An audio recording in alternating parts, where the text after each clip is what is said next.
And we're live. Welcome to House of Champions. Use your friends, drop in your comments and those questions in the chat, and make sure you smash the like and subscribe buttons as we talk with Fabrizio Romano. Here we go. I'm joined by the House of Champions boys. Yes, there he is, James Benj and Michael Lahoud in the house. Plus, we have the hardest working and most trending man on the internet, Fabrizio Romano. Fab, how you doing, buddy?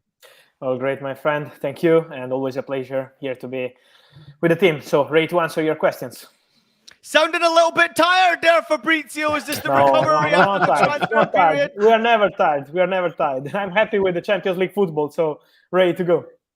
I love to hear it, buddy. Everybody out there, thank you so much for joining us. Please, if you have a question, drop it in. We'll try to get to as many as we possibly can. We begin with Chelsea. So all you Chelsea fans out there, drop in the questions for Fab, for James, for Michael, whoever it may be. Let's discuss Neymar, Fabrizio. Now, there's lots of rumors about Neymar and his potential future and about potential meetings. What the hell is going on between Chelsea and Neymar? No, I think we had this kind of rumors because it's true that Todd Boehly met with Nasser Al-Khelaifi. It was a meeting a few days ago, but it was not a meeting to discuss transfer from what I'm told. They need the meeting also because, first of all, it's absolutely normal to have this kind of face-to-face discussions between important owners and presidents like Nasser Al-Khelaifi and Todd Boehly, and also because of what happened with the Hakim Ziyech deal. So Chelsea and PSG, after that deadline day drama, they had to clarify something. And then it's normal to speak about general things. I'm told there is no negotiation at this moment between Chelsea and PSG for Neymar. Chelsea already signed many players in that position. Let's remind that they signed, of course, Joao Felix, and they will have to make a decision at the end of the season on Joao's future. They have Mason Mount in talks for a new contract. Also important to remind about Christopher Nkunku, who's going to be Chelsea player at the end of the season. This is not official, but it will be a done deal very soon, and it's already signed, from what I understand. So Nkunku will be Chelsea player. Also, we had Mudryk and Madueke in January. They are different players. So Chelsea have many creative players already. And this is why at the moment they are not negotiating for Neymar. What we can say, and my information is that there is absolutely a chance for Neymar to leave in the summer. So let's see how the season will be completed for Paris Saint-Germain. We know it's a difficult moment now. So this is why we have many rumors.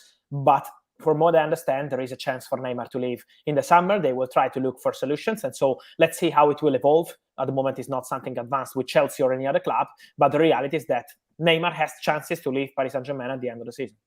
Fab, during the January transfer window, Hakim Ziyech, it was almost destined, almost written in the stars to be at PSG. The fiasco of all fiascos happened.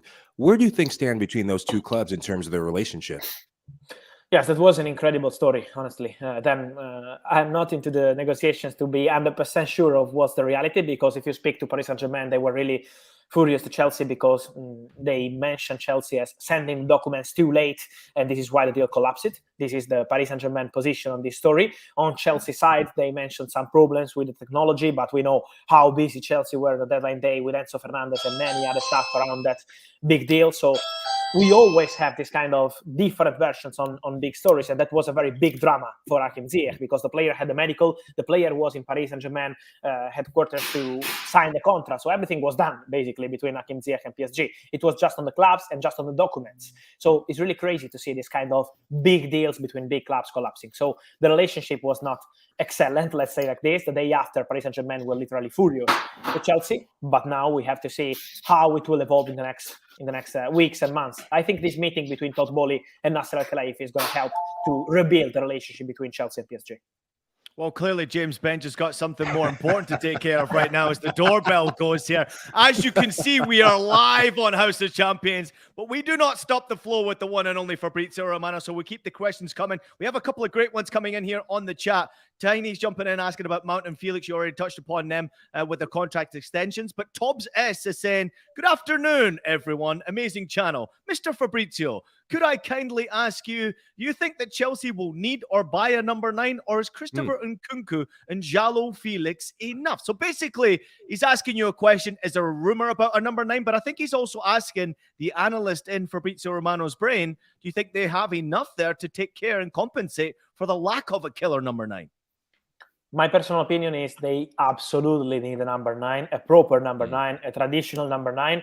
But I can tell you that it's not just my or your opinion. I think it's also what they think internally at Chelsea. They know they need the number 9. But of course, they're super happy with Joe Felix impact. He's doing very well. He's been also unlucky in the Dortmund game, but he was having a fantastic performance.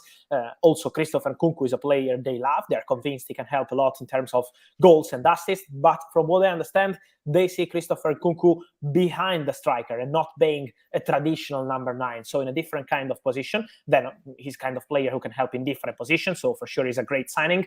But I think they will go for a striker in the summer. A traditional number 9, a different kind of player. They miss that kind of striker. Of course, they have Aubameyang, but the feeling around Aubameyang is that he will leave the club. I don't know if it will be now or at the end of the season, but the expectation is for Aubameyang to leave and for Chelsea to go for a different number 9. Yeah, it's interesting that Aubameyang point that you made there, Fab, because when the news dropped that he was left out of the Champions League squad, speaking to people that knew him, it was a complete bolt from the blue, a huge shock. You see what happened in midweek against Dortmund, where they created lots of shooting chances and no one put the ball in the net. And you think maybe does Aubameyang and his people have a point that they could do with that number 9 right now, not in the summer. My understanding is that LAFC offer is on the table, but kind of hasn't really, Aubameyang's not that excited by it. Is there any other way out for him, though, between now and the end of the season? And also, there's another number 9, Romelu Lukaku. Any chances that he comes back at all? Because it sounds like Inter aren't blown away by him. For Aubameyang, from what I understand, it's exactly the same you mentioned. He has this proposal from LAFC, but the player is not so excited about this kind of solution. I feel he wants to stay in Europe, and he knows, for example, that in January he had Barcelona interest again. Barcelona would love to bring, yes, also Atletico. They would love to bring Aubameyang back to La Liga, but it was impossible due to the rules in January after he's moved in the summer, and so this is why it didn't happen.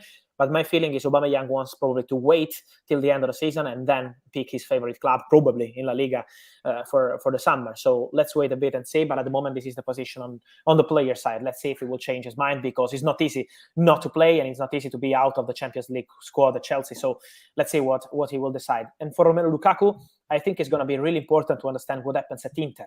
Who will be Inter manager next season? How will be the second part of the season for Inter? Because now they play with a 3-5-2 system, and Lukaku is an important player for them. It was a really difficult season for Romelu Lukaku. He's not scoring goals. He's still not 100% of his condition, and we know how important it is for Romelu Lukaku to be 100% fit to perform at the best level. Otherwise, it's really complicated for him to make an impact even in Serie A.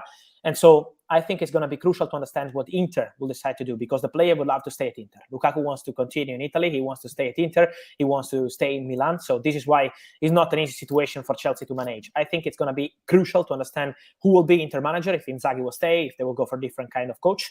And in that case, to understand what will be the Chelsea position, because it's a straight loan. There is no buy option. Inter and Chelsea, when they agreed on the straight loan for Lukaku, they already verbally discussed on a potential second season loan for Romelu Lukaku, but the manager of Inter is going to be a crucial point of this story. Okay, so you're kind of letting us know here that there might be a situation with Inter. Are you hearing something there about Inzaghi, or what's the story there, Fabrizio? You need to a little bit, explain that a little bit more, because you opened up a little bit of a door that I'd like to creep through here. You don't think that he could be in charge of Inter next year? It's 15 points between Inter and Napoli, 15 points. It's a big gap, and it was absolutely unexpected at the beginning of the season. So this is why I would keep the situation open. At the moment, Inzaghi is in control. But for example, the last game with Sampdoria was really poor. You can't draw 0-0 with Sampdoria. It's something you can't do. Of course, Inzaghi is doing a good job, for example, in the Cups, because Inter are now going to face Porto in the Champions League. It was a very difficult group with Barcelona and with Bayern, and they are there. So in the Champions League, it's a very good season. Also in the Super Cup, beating Milan in the derby, and also in the Coppa Italia, the domestic cup, they're doing very good. But in Serie A, the expectations were different. So I would keep the situation open for Inter. Then at the moment, they are not speaking to any other coach, but I would keep the situation open. And I think the second part of the season will be crucial to understand more about Inzaghi, about Romelu Lukaku, and many other players who are waiting to understand what will be the future. We have many of our fans who are waiting to understand the topic of two players, English players, Jude Bellingham and Declan Rice. Question from Aaron Alexander said, "Hi guys, heard Chelsea's priority target is now Jude Bellingham. Is it true? And how is it going to affect the Rice transfer saga with Arsenal and many other clubs who are targeting Rice and Bellingham?" I'm not sure Bellingham is the priority target for Chelsea. I'm sure they love Bellingham, but this is absolutely normal. We all love Bellingham, so it's normal to appreciate the player, but they already invested 121 million euros on a midfielder in January. I think their priority will be different in the summer, will be to go for a center striker, as we say, the traditional number 9, probably to do something else in the full-back positions, maybe a left-back. Let's see what happens with Ben Chilwell future. Also, the goalkeeper situation is one to be clarified between Kepa, Mendy. Mendy is speaking about the new contract with Chelsea, but still no agreement reached. So I think they have many things to do before investing again more than 100 million euros on a midfielder after Enzo Fernandez. So this is my feeling. I think they will have different priorities. Then we know how unpredictable are Chelsea on the market. I can guarantee to you that at the beginning of January, Joao Felix was not a target because we have Mason Mount, we have Christopher Nkunku, then injuries, Pulisic, Sterling, and they decide to go for Joao Felix in 24 hours. So they're really unpredictable on the market. So that's why I will always keep it open for Chelsea. But at the moment, for Jude Bellingham, I would mention Liverpool for sure, with Jurgen Klopp pushing. Also Manchester City want to try for Jude Bellingham. Real Madrid are in the race for Bellingham. So I think these 3 clubs are leading the race for Bellingham. Great. That pretty much answers Letitia's question. She was asking about Kepa and Mendy. We do have one coming in from BX Gunner 81 here. Now, this, I just want to stick on the English chat, and I want to get your opinion in general on Ivan Toney. I know he's going through some personal situations with the betting scandal or betting issues, but this is a very good striker. What's your personal opinion on him as a striker? And would it be possible that because of the goals that he has scored, and I know there's baggage there, this is still a pretty much a killer in the Premier League? Yes, great player. He's scoring a lot of goals. I think we have to understand also the position of Brentford, because last summer some club was interested in Toney, and for Brentford they didn't want to negotiate with any club for him. So it's not that easy to sign this player, because for Brentford he's a crucial player. He's really happy there. I think in the summer he will have a possibility to go. I'm not sure that top clubs like, I don't know, Chelsea and many others, Man United, looking for a striker in the summer. I think they have different priorities. So maybe it's not the plan A of these clubs. Probably is in the list, is a player appreciated. But at the moment, February, they are not negotiating for Ivan Toney. They are not speaking to his representative. So they follow the player. I'm not sure they're going for him as a priority target, but I agree with you. He's a great striker. He's scoring a lot of goals, and he could be a great opportunity for many clubs. But I think in the summer, there are many strikers in the market. There will be many movements. For example, for Osimhen, we have to see what happens with Harry Kane, who is negotiating a new deal with Tottenham, but let's see how the conversations will continue. So I think it will be a really interesting summer for strikers around Europe. I think we have to say with Toney as well that there is this a sizable number of charges relating to his betting activity hanging over him from the FA. And look, you know, if you take the case of someone like Kieran Trippier a few years back, who, a fairly innocuous event where he encouraged some of his friends to put a bet on him going to Atletico Madrid, he was banned for several months, if I remember correctly. Ivan Toney, he has like a lot of FA charges hanging over him, and like from what I heard, that really cooled the market a little bit. Fab, another question for you. I mean, a couple of things around Mason Mount, really. First of all, to what extent are you hearing that Chelsea's desire to get all their players down to 7-8 year contracts is kind of a bit of a hard selling point for certain players? I mean, one thing I was told is it's great if you're a Mudryk and people don't know how good you are and you know you're getting 8 years at 90 grand, but you know, Mason Mount knows he's a star and he maybe doesn't want to sign up for 8 years at whatever salary. And equally, could the failure to tie him down, could that like convince them to talk to Atletico about swapping Felix for Mount? Who, I mean, Felix has taken his place in the team now. Yes, I want to clarify that Chelsea don't confirm the story of them offering Mason Mount to Atletico Madrid. I think Chelsea will make a decision on Joao Felix, not now. We have to wait a bit. So I think it will be April, May when they will decide on the Joao Felix situation, also with a player, because also Joao Felix wants to make sure he's staying in case he has guarantees on how much he will play. He wants to be a starter. And so there are many points to decide together between Joao Felix, his agent, and Chelsea. But at the moment, Chelsea are not confirming the story of Mason Mount, including negotiations with Atletico Madrid. They're speaking to Mason Mount. I think your point is very good in terms of length of the contract. Not all the players are super keen on signing a new deal for 6, 7, 8 years, maybe 3, 4 years, or maybe 5, as we always saw in football until a few months ago. It was absolutely normal to sign for 4 or 5 years. Now we have this 7-8 years contract, and not all the players are super keen on this kind of solution. For Mason Mount, there are still conversations ongoing. Also, Graham Potter a few minutes ago was speaking about that and saying, I leave it with the club, with the player. They're still in conversation. He hopes for the player to stay because he's really happy with Mason Mount. But again, let's see what Chelsea will offer to him in terms of salary and also in terms of length of contract. The conversation is still ongoing, but at the moment, nothing is agreed, nothing is closed. Also, in the last few months, Mason Mount decided to change his agent. Now he's with his family, his father. He's taking care of the negotiations. So this is another point. You have to restart the negotiations, and this is why things were going a bit slow in the last few months. But the conversation is still ongoing, so I would keep it open. And let's see with Mason Mount and with N'Golo Kante also what happens, because Kante is out of contract in the summer, and Chelsea are speaking to him, but at the moment he's not 100% done yet.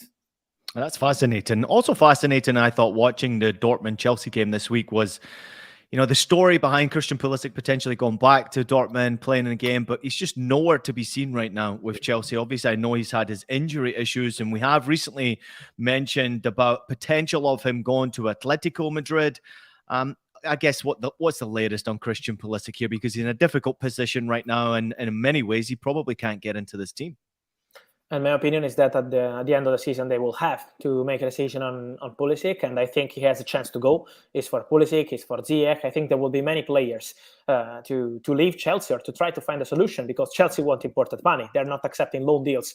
And this is a point also for Pulisic. They have to find the right solution, the right proposal.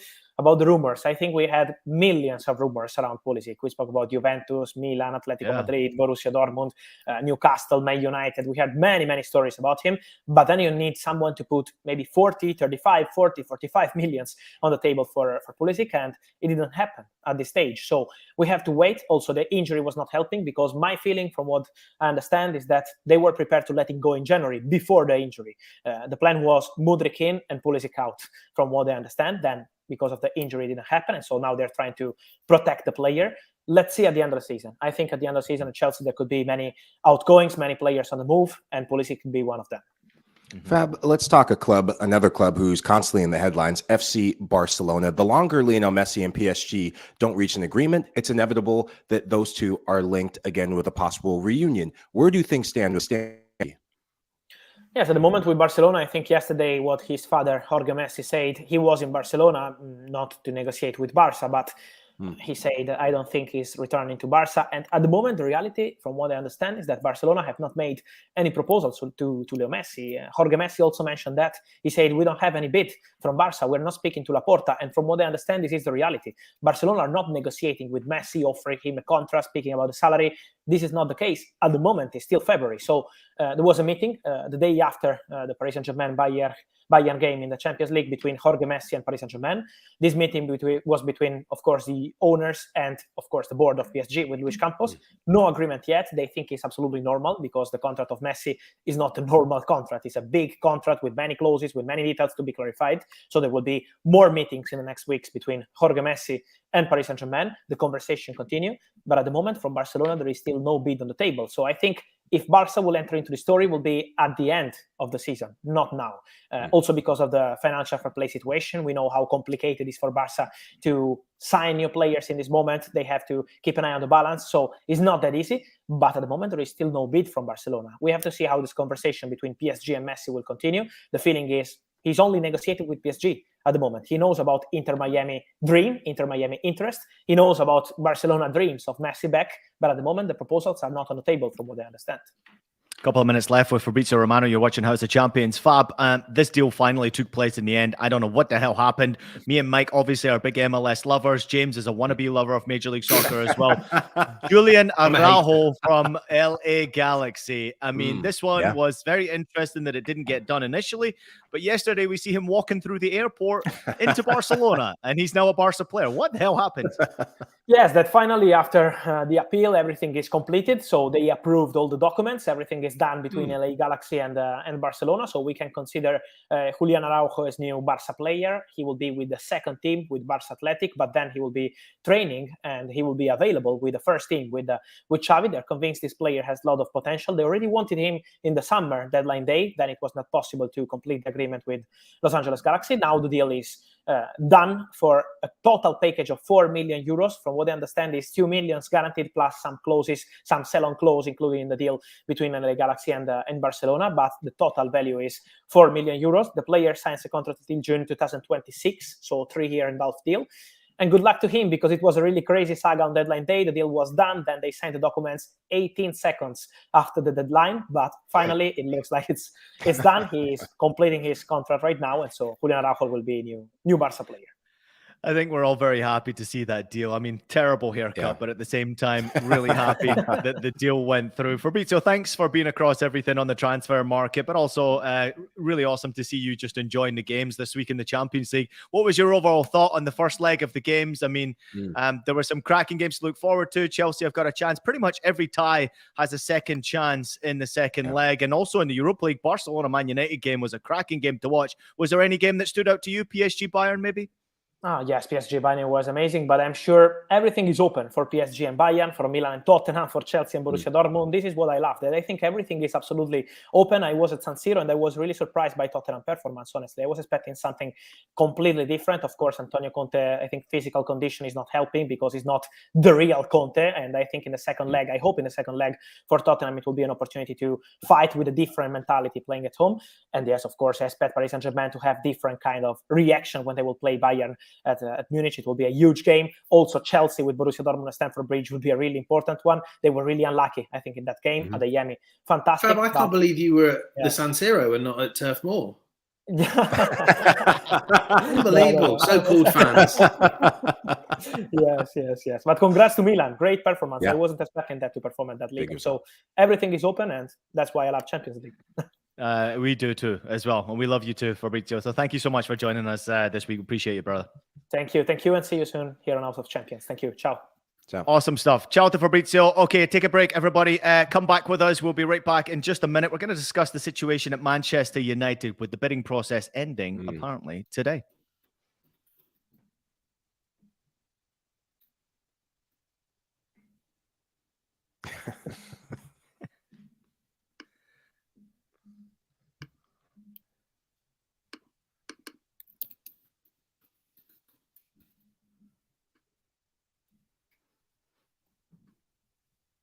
I'm not sure if you guys even heard a sound from that right there or not, so we do apologize for the technical difficulties. I will say it just for you. Don't miss out on a second of the action from the greatest club competition on earth. It is the Champions League. Follow the biggest stars from the world of soccer like Lionel Messi, Karim Benzema, Victor Osimhen, and Erling Haaland as they try to clinch the most prestigious prize in the game. Stream every single match from the Champions League live only on Paramount Plus. Try one month for free using the promo code ADVANCE. So yes, everybody, don't miss out on a single second of UEFA action right there on Paramount Plus and CBS Sports. Welcome back to House of Champions, everybody. It is, of course, James Bench, Michael Hood, myself, Ian Joy. Let's discuss Manchester United. Mike, you're on the back burner for a minute here. I'm going to James first because I'm intrigued about what's going on with Manchester United. The bidding process deadline is today, James. We're now hearing that the Qataris will make a bid, Saudis will make a bid.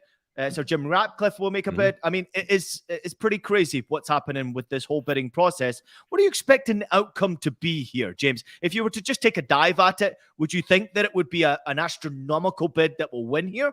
Or will there be a lot of thought behind the process as to who will be the new owners of Manchester United? I mean, like, don't ask me who will be the new owners because, you know, I don't have the insight into ailing middle-aged billionaires that I could offer. But I mean, I suppose if we start with the basics, the deadline today is, it has to be said, a soft deadline. And that's partly because Manchester United are a publicly traded company on the New York Stock Exchange. So their owners, whoever they are obliged to consider any bids that come in at any time. But equally, you know, Rain Group, who've been managing this process and managed the sale process. For Chelsea, you know, they've said, let's try and get a lay of the land. Please try and declare your interest and send us proof of funds by the end of the day today.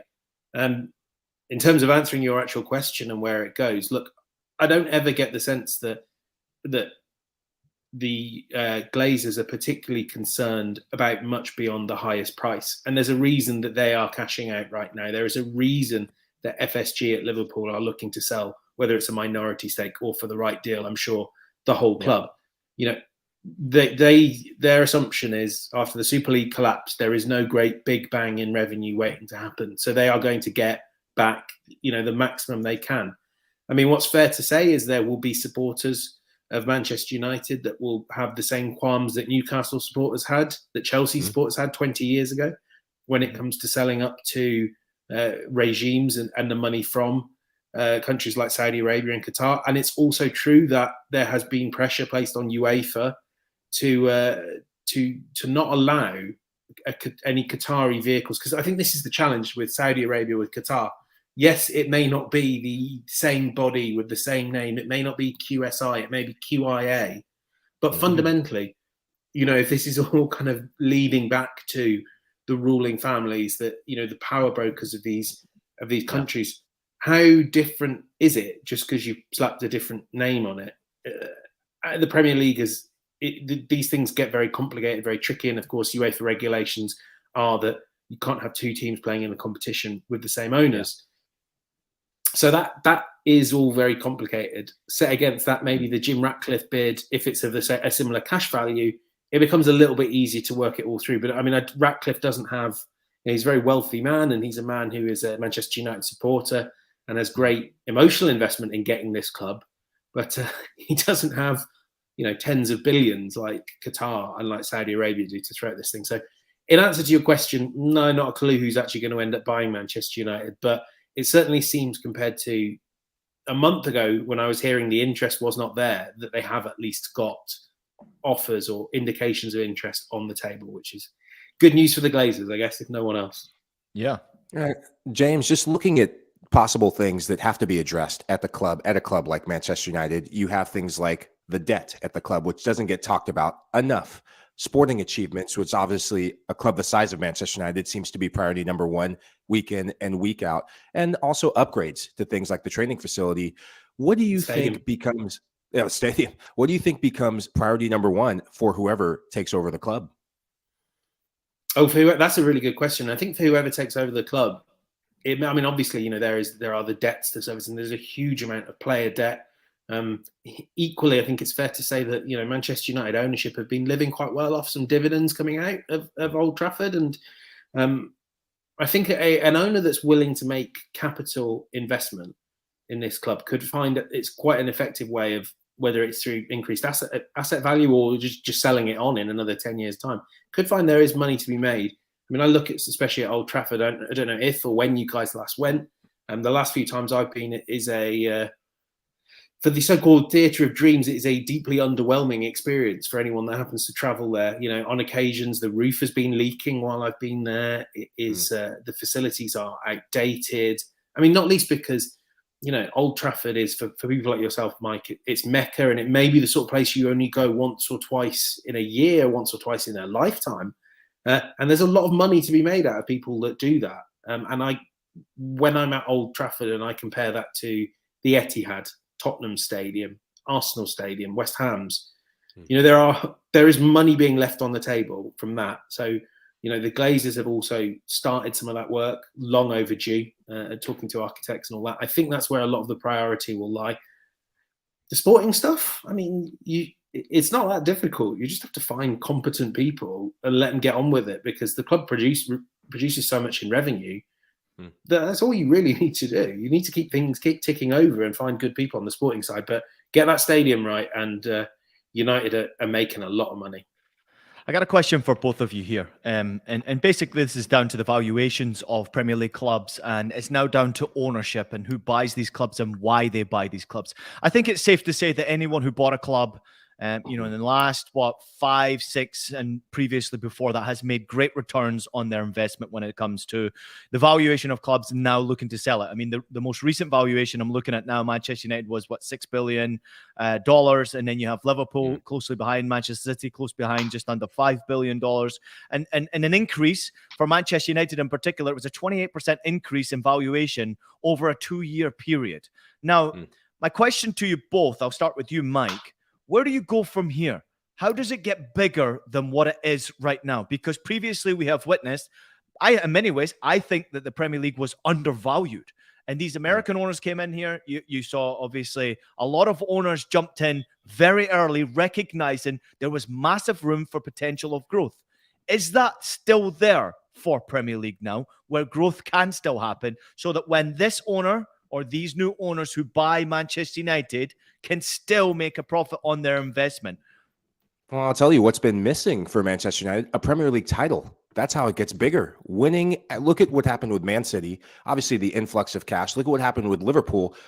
The winning is synonymous with bigger dividends and bigger revenue coming in. Yes, you have things you put on behind the scenes, but I think getting a Premier League title, getting trophies back in the cabinet for United, alongside getting rid of the debt, I think those two things will be good for the Premier League as a whole. The foreign investors that have come in, look at what's happened with Newcastle United overnight. I mean, there's a lot that goes in on the technical side and the sporting side of things with Eddie Howe getting around on the field. But look at what's happening with the fan base that's regalvanized by money being invested in the right ways. I think a trophy will be the thing for United. I almost think, and this is something Ed Woodward used to say, much to the chagrin of Manchester United supporters. Trophies are kind of irrelevant. I mean, nice to have, and certainly they help a little bit. They add a little extra 5%, and you get that Champions League revenue, and it all helps.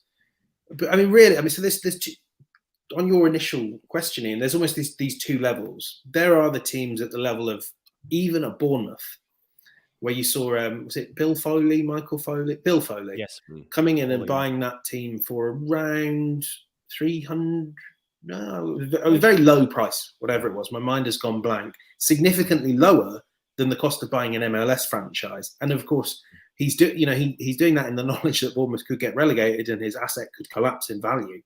But equally, if they can stay up, they're getting access to these revenues that dwarf anything in the MLS and are more comparable with NFL, NBA. And I think for the best teams, the reason you kind of get in there is that they're not going to get relegated. You have access to the Premier League cash machine, and the way that the next Man United owner turns the profit that the Glazers did is by finding a way to keep the Premier League on the trajectory it's currently on. The Premier League is the Super League in all but name. And it's quite interesting, the appetite. When I was speaking to people around A22 when they launched their rebranded Super League last week, no real appetite from English teams, because they just look at it and they go, we've won. Like, the Premier League is where all the money goes, where all the players go. And I think the logic is that will keep growing, and therefore overseas broadcast revenue will keep growing. We just saw how much NBC threw at the Premier League, was it a year or so ago? Huge increase in value. And that they still feel is the thing that's untapped. You could also throw in lots of other stuff. I know boehly and his team talk a lot about things like augmented reality, that you might now go to watch Chelsea versus Manchester United at Madison Square Garden, say, in 4K VR, and it's like you're there, but you're not, and you pay 20 quid, and people do that in 20 different cities around the world, and hey, that's a lot of money for Chelsea there. I mean, who knows if that stuff's true, but the more and more the Premier League can continue on the trajectory it's currently on as the preeminent soccer league in the world, the more and more these avenues open up. And I mean, that really, you need to keep strengthening this league. That really is how it builds in revenue. I thought it was a great and fascinating discussion with Guillaume Balaguer, and also the reaction from Jamie Carragher. I don't know if both of you caught it this week on the Paramount Plus pre-game show, and it was fascinating to see what Guillaume was referring to as far as the Premier League sharing the joy that they're having right now financially, and basically keeping the rest of Europe afloat so that it becomes more competitive. Mike, where do you stand on that? I don't know if you watched the clip. It was a really great debate. Yeah. No, it was a fantastic debate. But basically what Guillaume was saying, that the Premier League is a Super League in itself right now. And he was saying that to make it even across UEFA, that the Premier League should be sharing their financial success with the rest of Europe so that it becomes more competitive on the pitch. So what would James is going to jump in a second, but what would your initial thoughts be on something like that? I'm not for it, because I think it lets other leagues, La Liga, I'm looking at you with the headlines we've seen from the likes of Tebas, Barcelona, is get your shit in the right order before other clubs, other leagues bail you out. So I'm not for it. Well, I mean, James, frankly, my first point would be, why are Premier League clubs, if there's revenue to be shared, why are they not sharing it with? And obviously, this is what the British government are saying, and this is what there are talks ongoing about. Why is that not going to other British clubs lower down the pyramid? And I think that would be everyone's immediate first answer. When teams like, was it Carlisle, battling, and we've actually seen clubs like Stockport County go to the wall. Macclesfield is the one I was thinking of. Yes, thank you. Sorry, Carlisle and Stockport. My mind went blank. But when you've seen those sort of clubs battling for their own existence, surely, there's a natural inclination to keep money within your game. I don't think that's sort of old-fashioned protectionist view. Like, there is a pyramid that's worth celebrating. But also, let's kind of knock on the head the idea that this is like, the Premier League is in some unprecedented situation in the history of European football. Was it Gab Marcotti made a great point? That back in the early 90s, David Platt moved to Bari, who were a lower mid-table Serie A club, and they spent more on David Platt than any English team had spent in history on any player.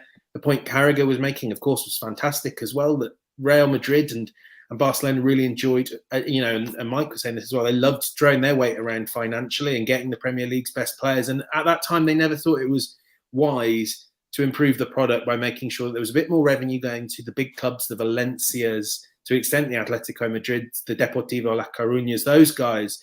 They didn't want competition. They wanted to throttle the whole economy, keep their own broadcast rights. And, a lot of that had to be clawed back from them in the courts. That's how difficult they were. So then, frankly, and same to Juventus, don't come crying that your league is no longer the richest, the place to go, because you've mismanaged yourselves. I mean, Barcelona and Juventus are engaged in some sort of game of incompetence one-upmanship, where they increasingly do things to get get the lawyers involved. Like Mike was saying, put your own house in order, and then once the Premier League have addressed some of the issues in the English pyramid, then you can come and talk to the Premier League about a few scraps off their table. It's laughable, the idea that the Premier League should be funding La Liga.